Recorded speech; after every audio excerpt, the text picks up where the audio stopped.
Yeah కుక్షి వివరే కృత్వా స్వయం రక్షతి సర్వతః నమామి జననీం దేవీం పరాం ప్రకృతిరూపిణీం కృచ్ఛేణ మహతా దేవ్యా ధారితోహం యథోదరే తత్ప్రసాదాత్ జగద్దృష్టం మాతర్నిత్యం నమోస్తుతే పృథివ్యా యాని తీర్థాని సాగరాదీని సర్వతః వసంతి యత్ర తాం నౌమి మాతరం భూతిహేతవే. మాతృదేవో భవ పితృదేవో భవ. ఇప్పుడు మనము ఏప్రిల్ నెల 2026 సంవత్సరంలో ఈ ద్వాదశ రాశుల వారికి గోచార ఫలితాలు ఏ విధంగా ఉంటాయి అనేది మనం సశాస్త్రీయంగా తెలుసుకునేటటువంటి ప్రయత్నం చేద్దాం. తులారాశి వారికి ఏప్రిల్ నెల 2026 సంవత్సరంలో గోచార ఫలితాలు ఏ విధంగా ఉంటాయో సశాస్త్రీయమైన పద్ధతిలో మనం తెలుసుకునేటటువంటి ప్రయత్నం చేద్దాము. ఇక్కడ ఈ తులారాశి వారికి పంచమ స్థానంలో రాహువు, బుధుడు, కుజుడు 3 గ్రహాల యొక్క సంచారం జరుగుతోంది. ఇక్కడ పంచమ స్థానంలో రాహువు కానీ, బుధుడు కానీ, కుజుడు ఒక 2 రోజులే ఉంటాడు, బుధుడు అయితే 9 రోజులు ఉంటాడు. అయితే ఈ 3 గ్రహాలు కూడా సంతాన స్థానం కాబట్టి 5వ స్థానాన్ని సంతాన స్థానం అంటారు. సంతానం మీద ఎక్కువ దుష్ప్రభావం చూపించే ఫలితం ఉన్నది. అంచేత చదువు మీద శ్రద్ధ తగ్గటం కానీ, పిల్లలకు గాయాలు అవటం కానీ, లేదా ఆటల మీద శ్రద్ధ పెరిగి గాయాలు తగిలించుకోవటం, ఇట్లాంటివన్నీ జరిగి చదువులో వెనకబడటం లాంటివన్నీ జరిగే అవకాశం ఎక్కువగా 3 గ్రహాలు ఇక్కడ ఇబ్బంది పెడుతూ ఉన్నాయి. కాబట్టి పిల్లల విషయంలో తగు జాగ్రత్త తీసుకోండి చదువు విషయంలో. అలాగే ఆడేటప్పుడు కూడా కొంచెం పిల్లలు మామూలు స్వతహాగానే మనం చెప్పిన మాట వినరు, ఆటల్లో అసలు వినరు, కానీ తప్పదు మరి కొంత ప్రత్యేకమైనటువంటి తీసుకోవాల్సిన పరిస్థితి. ఇకపోతే 6వ స్థానంలో 4 గ్రహాల యొక్క సంచారం జరుగుతుందండి. ఇక్కడ ఏంటంటే ఈ 6వ స్థానంలో శని భగవానుడు నెలంతా పూర్తిగా ఉంటారు. ఆయన చాలా చక్కటి ఫలితాలు ఇస్తారు. అలాగే రవి 14 రోజుల పాటు 6వ స్థానంలో ఉంటారు. అలాగే కుజుడు ఒక 2 రోజులు మాత్రం పంచమ స్థానంలో ఉన్నారు, కానీ ఇంచుమించు నెలంతా కూడా ఆయన కూడా అంటే 29 రోజుల పాటు మీకు అక్కడ 6వ స్థానంలో సంచారం. బుధుడు నెలంతా కూడా 6వ స్థానంలో సంచారం. ఇక్కడ ఈ 6వ స్థానం వీళ్ళని తులారాశి వాడిని అద్భుతంగా కాపాడుతుంది. కారణం ఏంటంటే ఈ 4 గ్రహాలు కూడా పూర్తి పరిపూర్ణమైనటువంటి సహాయ సహకారాలు అందిస్తున్నాయి. శని, రవి, కుజ, బుధ కూడా అంటే రోజులు ఇవి నెలంతా పూర్తిగా ఉన్నటువంటిది శని ఒక్కడే, కానీ కుజుడు కూడా ఇంచుమించుగా నెలంతా ఉన్నాడు. బుధుడు కూడా నెలంతా ఉన్నాడు 9 అంటే 20 రోజుల పాటు ఉన్నారు. అంచేత 4 గ్రహాల యొక్క అనుకూలత 6వ స్థానంలో చాలా బాగుంది. తద్వారా ఆరోగ్యం బాగుంటుంది. అలాగే అప్పులు ఏమైనా ఉంటే తీర్చేయగలుగుతారు.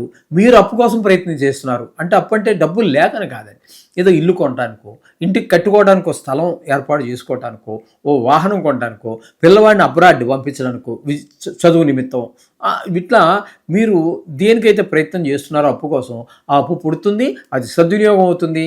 4 గ్రహాలు మీకు అనుకూలత ఇక్కడ మీకు చాలా విశేషమైనటువంటి ఫలితాన్ని ఇవ్వబోతున్నాయి. తదుపరి రవి సంక్రమణం చెంది మీనం నుంచి మేషంలోకి ప్రవేశించి అక్కడ నెల చివరి వరకు అక్కడ పూర్తిగా ఉంటారు 15వ తారీఖు నుంచి. ఇక్కడ సప్తమంలో ఆయన యోగించాడు. అలాగే శుక్రుడు 19వ తారీఖు వరకు ఉన్నారు, ఆయన కూడా యోగించాడు. ఈ 2 గ్రహాలు ఉన్నాయి ఇక్కడ. ఈ 2 గ్రహాలు కూడా యోగించజాలవు. అంటే ఏ విషయాల్లో అన్నట్టయితే ఇక్కడ భార్యాభర్తల మధ్యన కొంచెం కీచులాట్లు ఉండటము, లేదా అభిప్రాయ భేదాలు రావటము, అలాగే భాగస్వామ్యంలో వ్యాపారం చేసే వారి మధ్యన కూడా అభిప్రాయ భేదాలు వచ్చే అవకాశం ఎక్కువగా స్పష్టంగా గోచరిస్తూ ఉన్నది. ఈ విధంగా ఉన్నది. ఇక శుక్రుడు 19వ తారీఖు వరకు మాత్రమే 7వ స్థానంలో ఉండి తదుపరి 8వ స్థానంలోకి ప్రవేశించి 20వ తారీఖు నుంచి నెలాఖరు వరకు అక్కడ ఉంటున్నారు. అక్కడ 8వ స్థానంలో శుక్రుడు చక్కగా యోగిస్తాడు. అక్కడ మాత్రం 8వ స్థానంలో కాబట్టి అక్కడ ఇచ్చేటువంటి సుఫలితాలు ఏంటయ్యా అన్నట్టయితే చాలా సంతోషకరమైన వార్తలు వింటారు. కొన్ని చోట్ల సన్మానాలు జరిగే అవకాశం ఉంటుంది. అలాగే ధన లాభం వచ్చే అవకాశం ఉంటుంది. కొన్ని చోట్ల మీకు ఇదివరకు శత్రువులుగా ఉన్నటువంటి వాళ్ళు కూడా మరి కారణం ఏంటని తెలియదు కానీ మిత్రులుగా మారే అవకాశం ఈ శుక్రుడు అక్కడ 8వ స్థానంలో ఉండటం వల్ల 20 నుండి 31వ తారీఖు వరకు మీకు అశుభఫలితాలు ఇస్తూ ఉన్నాడు. ఇక గురువుని తీసుకోండి. గురువుని తీసుకుంటే భాగ్యస్థానంలో గురువు అంటే అద్భుతమైనటువంటి ఫలితాలు ఇస్తాడు. అక్కడ తండ్రి గారి యొక్క ఆశీస్సులు మీ మీద ఉంటాయి. అలాగే దైవ దర్శనాలు అవి జరుగుతూ ఉంటాయి. కొంతమంది అవివాహితులు ఎవరైతే ఉన్నారో వాళ్ళకి పెళ్లి కుదరటం కానీ లేదా పెళ్లి జరగటం కానీ జరిగే అవకాశం అంతా కూడా ఈ నెలలో గోచరిస్తూ ఉన్నదండి ఇక్కడ ఈ తులారాశి వారికి. ఇకపోతే భాగ్యస్థానంలో ఉన్నారు కాబట్టి ఏకాదశ స్థానంలో కేతు గ్రహం ఒకటి మీకు చాలా శుభ ఫలితాలు ఇస్తూ ఉన్నది. అందుచేత ఏకాదశ స్థానంలో అంటే లాభస్థానం అంటారు దీనికి. ధనానికి లోటు రాదు. ఏ వ్యవహారం మొదలుపెట్టినా కూడా అన్నింటిలో విజయవంతంగా పూర్తి చేయడం జరుగుతుంది. అందుచేత కేతువు పూర్తి అనుకూలంగా ఉన్నారు, గురువు పూర్తి అనుకూలంగా ఉన్నారు, అలాగే శుక్రుడు పాక్షికంగా అనుకూలంగా ఉన్నారు. ఇక 6వ స్థానంలో ఉన్నటువంటి శని, బుధ, రవి పాక్షికంగా, కుజుడు నెలంతా అంటే ఇంచుమించుగా ఇక్కడ 4 గ్రహాలు,